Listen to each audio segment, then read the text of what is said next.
বন্ধুরা, আমি চম্পাকে নিয়ে আজ সমুদ্রের পাড়ে ঘুরতে এসেছি। তোমরা কি কখনো সমুদ্রের পাড়ে ঘুরতে গিয়েছিলে? দয়া করে আমার এই ভিডিওতে কমেন্ট করে জানিয়ে যাবে। এই চুমকি, তোর কাছে কি ভালো আচার আছে? হ্যাঁ, এখানে সবগুলো বাহির থেকে এসেছে। আরে আমার তো দেখে মনে হচ্ছে না এগুলো বাহিরে। আরে তুমি বিশ্বাস করছো না কেন? ওকে বুঝলাম, কিন্তু খেয়ে কি টেস্ট করা যাবে? ওকে, এই নাও, খেয়ে দেখো।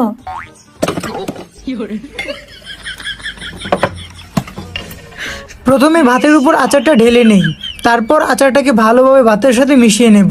এরপর বিসমিল্লাহ বলে খাওয়া শুরু করব।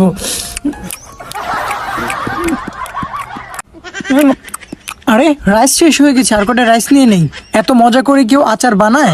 হাই হাই, আচারও তো শেষ করে ফেললাম। চুমকি, তুই কোনো টেনশন করিস না, আমি সবগুলোর দাম দেব। তোকে টাকা না দিয়ে কোথায় যাবো বল? এটা অনেক মজা হয়েছে চুমকি, অনেক মজা হয়েছে। দেখ, রাক্ষসের মতো খাওয়া শুরু করেছে।